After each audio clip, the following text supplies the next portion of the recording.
जब तक आप ये सोचते रहेंगे कि मैंने अपनी टांग खो दी, अब मैं क्या करूं, मैं घर बैठा हूं, तब तक आपकी मदद नहीं हो सकती।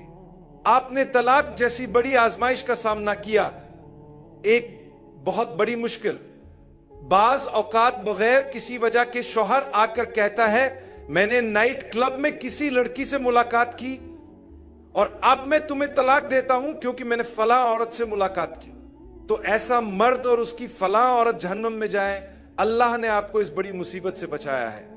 खुद को मजीद परेशान ना करें और ना ही उससे बदला लेने की कोशिश करें।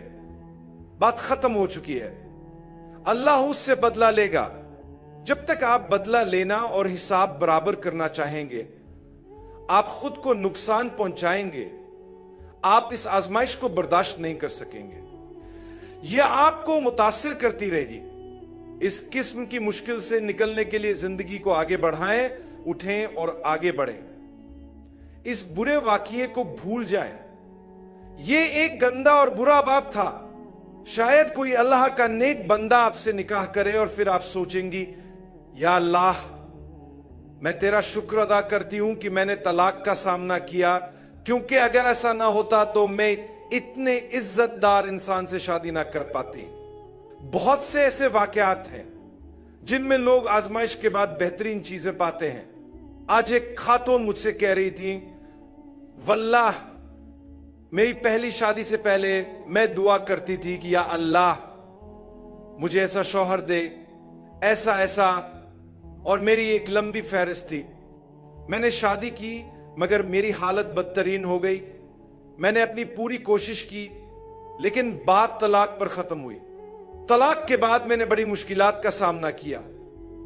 खानदान के दबाव, समाज के ताने और बच्चे की वजह से खींचातानी, यह सब बहुत मुश्किल था।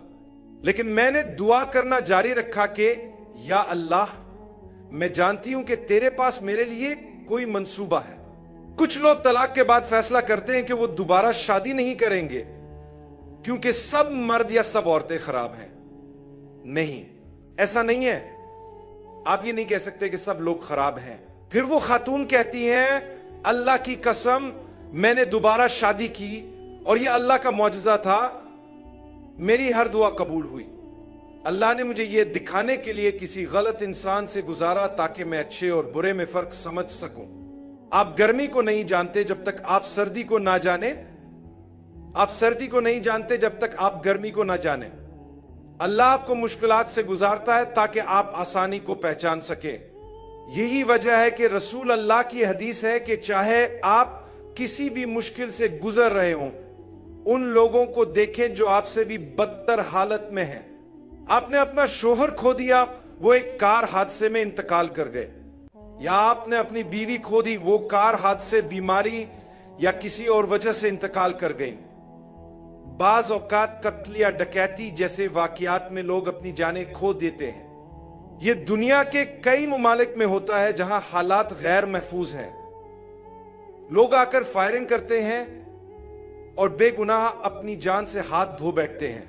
ऐसे वाकयात देखने को मिलते हैं जहां एक खातून न सिर्फ अपने शौहर बल्कि 3 बच्चों को भी एक साथ खो चुकी है। जी हां, ऐसा वक्त आता है जब आप टूट जाते हैं और रोने लगते हैं। रोना एक बहुत सेहतमंद तरीका है अपनी मुश्किलात को सहने का। यह गलत नहीं है। रोना फितरी है, इंसानी फितरत है। हत्ता कि रसूल अल्लाह ने भी आंसू बहाए जब आपके बेटे इब्राहिम आपके हाथों में थे और इंतकाल कर गए। सहाबा ने पूछा कि या रसूल अल्लाह, ये क्या है? मतलब आपको तो मजबूत होना चाहिए। नबी करीम सल्लल्लाहु अलैहि वसल्लम ने इसका खूबसूरत जवाब दिया, जैसा कि सही अल बुखारी में मौजूद है। ये तो रहमत है जो अल्लाह ने उन लोगों के दिलों में डाली है जो रहम करते हैं। आपने अपने बच्चे को खो दिया तो अल्लाह उस बच्चे को भलाई अता फरमाए और अल्लाह उस बच्चे को आपके जन्नत में दाखिल होने का जरिया बना दे। कैसे? क्योंकि आपने सब्र किया। अल्लाह ने फरमाया, बेशक हम सब्र करने वालों को बेहिसाब अजर देते हैं। आपने सब्र किया। कभी कभी आपने अपने बच्चे को याद किया, आप थोड़ा रोए, मगर वक्त के साथ साथ वो दुख थोड़ा कम हो गया। کیونکہ اللہ ایسے مواقع اور حالات پیدا کرتا ہے جو ماضی کی مشکلات کو بھلا دیتے ہیں۔ مثال کے طور پر آپ نے ایک طلاق جیسی مشکل کا سامنا کیا، لیکن اب آپ خوشگوار شادی شدہ زندگی گزار رہے ہیں اور جو کچھ پہلے ہوا تھا وہ آپ بھول گئے۔ یہ اللہ کی حکمت ہے کہ وہ غم اور مشکلات کو وقت کے ساتھ کم کر دیتا ہے۔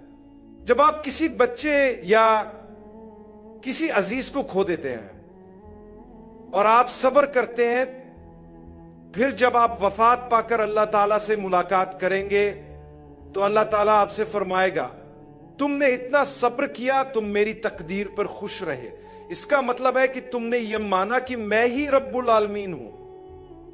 یہ ایمان کی نشانی ہے۔ اسی وجہ سے اسلام میں ایمان کے اقرار میں ایک ایسا رکن رکھا گیا ہے جو آپ کو مشکلات میں سہارا دے گا۔ وہ رکن کیا ہے؟ تقدیر۔ یہ اچھی ہو یا بری، میں مانتا ہوں اور یقین کرتا ہوں کہ یہ صرف اللہ کی طرف سے ہے۔ اس کا مطلب یہ ہے کہ جب کچھ اچھا ہوتا ہے تو میں اعلان کرتا ہوں کہ یہ اللہ کی طرف سے ہے، اور جب کچھ برا ہوتا ہے تو بھی میں یہی اعلان کرتا ہوں۔ یہ اس لیے ہے کہ ہم اپنی مشکلات کے دوران صبر کر سکیں۔ یہی وجہ ہے کہ اللہ نے ایمان کے ایک ارکان میں یہ شامل کیا ہے کہ ہم تقدیر پر ایمان رکھیں۔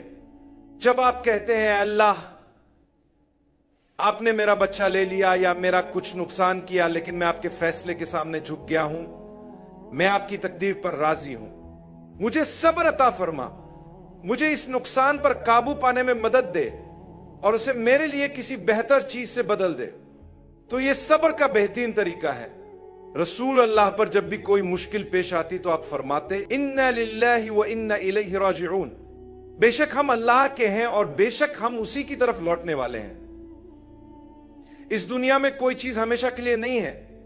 رسول اللہ نے ہمیں سکھایا کہ ہم اللہ سے مدد مانگیں، اس سے اجر کی دعا کریں اور کہیں اے اللہ مجھے اس مشکل سے گزرنے میں مدد دے اور مجھے اس کے بدلے میں اس سے بہتر چیز عطا فرما۔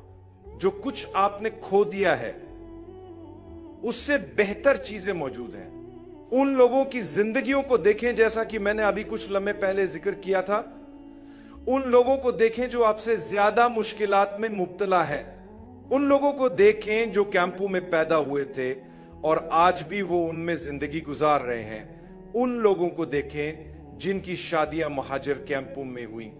ان ماؤں کو دیکھیں جنہوں نے بمباری سے بچتے ہوئے بچوں کو جنم دیا، اور بہت سی ایسی مثالیں ہیں۔ ہم نے ان کے مقابلے میں کچھ بھی نہیں دیکھا، وہ شدید مشکلات سے گزر رہے ہیں۔ اللہ ان کے لیے آسانی پیدا کرے۔ تو ان لوگوں کو دیکھیں جو زیادہ مشکلات میں ہیں، اور جب آپ ان کے لیے دعا کرتے ہیں تو فرشتے آپ کے لیے بھی دعا کرتے ہیں۔ اگر میں کہوں اے اللہ ان کی مدد فرما جو مصیبت میں ہے، تو فرشتے کہیں گے اے اللہ اس شخص کی بھی مدد فرما۔